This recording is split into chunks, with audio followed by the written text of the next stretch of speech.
Hubo una ciudad en México que el 90% de los mexicanos no sabe que existió. Una ciudad más grande que muchas de Europa en su época, con más de 90,000 personas viviendo ahí, con calles diseñadas para perderte y no salir. La ciudad amurallada, y no la destruyeron los españoles, y tampoco te contaron de ella en los libros de historia de la escuela. El mayor misterio fue su trágico final, pues no hubo guerra, no hubo incendio, no hay registros de su caída, simplemente todos desaparecieron, como por arte de magia, y lo peor de todo, ni siquiera sabemos cómo se llamaban a sí mismos.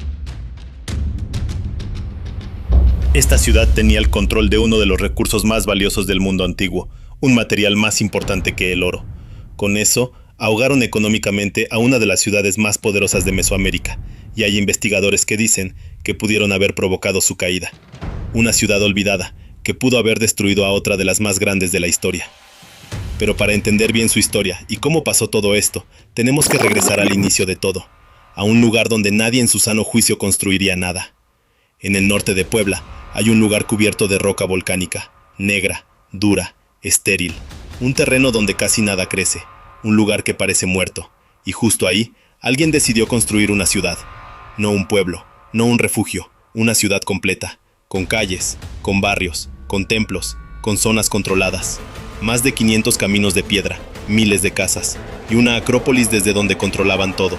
Todo construido sin cemento, piedra sobre piedra, perfecto, firme, sin moverse en más de 1000 años. Obsidiana. Así es, parece simple y un material común para nuestra época, pero en la época de Cantona, la obsidiana era un material muy valioso. Eso era lo que tenía Cantona que nadie más podía quitarle. Un vidrio volcánico negro, brillante, más filoso que cualquier metal de la época. Ahora entiende su valor. Con obsidiana fabricaban cuchillos, puntas de flecha, herramientas, armas. Era el acero del mundo antiguo, y Cantona estaba sentada exactamente encima del yacimiento más importante de toda la región. ¿Coincidencia? No lo creo porque a solo unos kilómetros de la ciudad estaban las minas de Oyameles, Zaragoza. Y alguien en Cantona entendió algo que lo cambiaría todo. Si controlas la obsidiana, controlas el poder. Construyeron más de 350 talleres dentro de la ciudad. No era artesanía común, era producción en masa, era industria, y sus productos llegaron a sitios muy lejanos, al sur, al sureste, a lugares que se creían territorio exclusivo de Teotihuacán. Y aquí es donde la historia se pone interesante. Teotihuacán también controlaba la obsidiana, pero de una manera diferente. La suya venía de la Sierra de las Navajas, verde, reconocible, poderosa. Pero la obsidiana de Cantona empezó a aparecer en lugares donde solo debía estar la de Teotihuacán. O sea, les estaban comiendo el mandado, les estaban robando el mercado en su propia cara, sin ejércitos, sin guerra declarada, sin una sola batalla registrada. Simplemente con mejor producto, en más lugares, a más gente. Como decimos hoy, el sol sale para todos. Y hay investigadores que hoy dicen algo que suena casi imposible, que Cantona contribuyó a la caída de Teotihuacán. La ciudad que nadie recuerda pudo haber matado a la ciudad que todos conocen, a la mítica ciudad de los dioses. Pero espera, antes de seguir con lo que pasó, hay una pregunta que seguramente ya te estás haciendo. ¿Cómo vivía la gente allá adentro? Y aquí es donde Cantona te vuelve a sorprender, pero de una manera que no esperabas, porque su desaparición fue tan abrupta, tan completa, que los investigadores hasta hoy no han podido reconstruir bien cómo era la vida cotidiana de su gente. No hay códices, no hay crónicas, no hay ningún documento que lo cuente. Desaparecieron antes de que alguien pudiera escribir sobre ellos. Pero algo sí encontraron. La ciudad estaba dividida por niveles, no era una ciudad de iguales. Si vivías abajo, eras del pueblo. Artesanos, trabajadores, la gente que tallaba obsidiana todo el día con las manos. Si vivías en medio, tenías algún rango. Comerciantes, administradores, gente con poder, pero no con todo el poder.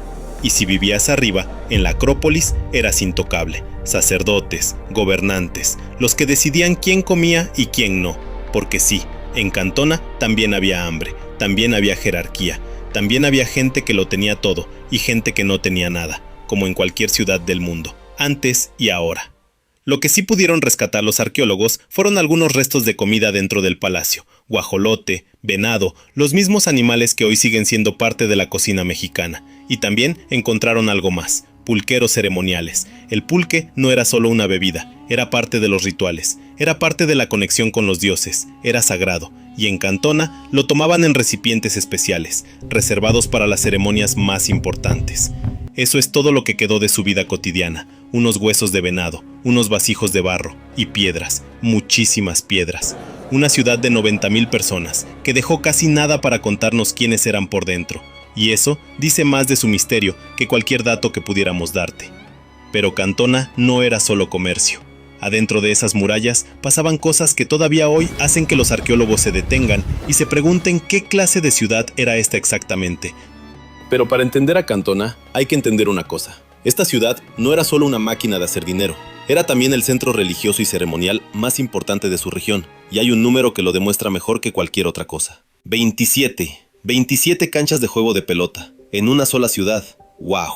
Para que te des una idea, Teotihuacán no tenía ninguna confirmada. Chichén Itzá tiene una de las más famosas del mundo. El Tajín, que era una ciudad gigante, tenía menos, tenía 21. Cantona tenía 27 canchas del juego de pelota. Pero, ¿por qué tantas? ¿Por qué tenía más que cualquier otra ciudad en toda la historia de Mesoamérica? Y esto llevó al arqueólogo que pasó su vida estudiando Cantona a proponer algo que suena increíble: que esta ciudad pudo haber sido la sede de algo parecido a unos Juegos Olímpicos prehispánicos, donde llegaban jugadores de diferentes regiones, donde se competía frente a miles de personas, donde ganar o perder no era solo cuestión de orgullo, era todo o nada arriesgando lo más valioso: la vida propia, el futuro de cada hombre, de cada deportista, de cada ser humano con una fe ciega. Porque en el juego de pelota mesoamericano, el resultado tenía consecuencias reales, consecuencias que se decidían justo al lado de las canchas, en un lugar que los arqueólogos encontraron en el corazón de la ciudad, la Plaza de los Cuchillos Fríos. Ahí encontraron 31 cuchillos de obsidiana, los mandaron al laboratorio, los analizaron con microscopio, el INAH y la UNAM confirmaron los resultados. En esos cuchillos de 2000 años de antigüedad encontraron glóbulos rojos humanos, fibras musculares, tendones, piel, cabello,